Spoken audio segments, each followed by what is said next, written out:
શાળામાં પરીક્ષા હોય અને તે પણ બોર્ડની, ત્યારે પરીક્ષાર્થીઓને મોટિવેટ કરવા એ દરેક સામાજિક અને રાજકીય આગેવાનની નૈતિક ફરજ બને છે. અને આ નૈતિક ફરજ નિભાવતા જિલ્લા પંચાયત પ્રમુખે પોતાના વતન વિસ્તારના લોકોને પ્રોત્સાહિત કરવાની સાથે કંકુ તિલક કરી, બોલપેન અને ગુલાબનું ફૂલ અર્પણ કરી પરીક્ષાર્થીઓને મનમાં રહેલ ભયને દૂર કરવાનો અને તેમનું મનોબળ, તેમનો આત્મવિશ્વાસ વધારવાનું કામ કર્યું હતું.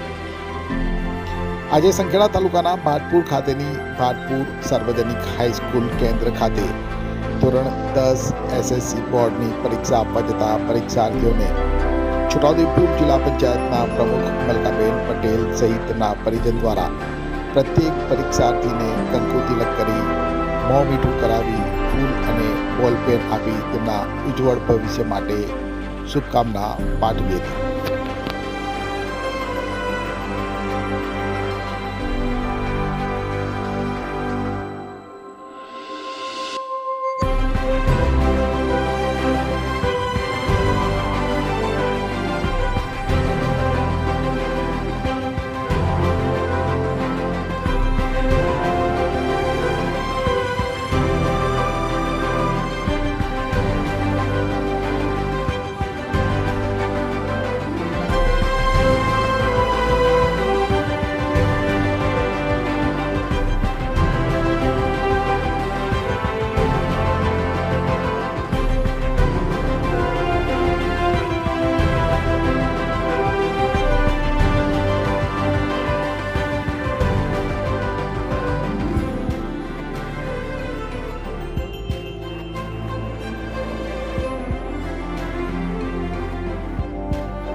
છોટાઉદેપુર સહિત રાજ્ય, દેશ અને દુનિયાના સમાચાર જોવા માટે સબસ્ક્રાઇબ કરો તીર સમાચાર અને બેલ આઇકોન જરૂર દબાવો.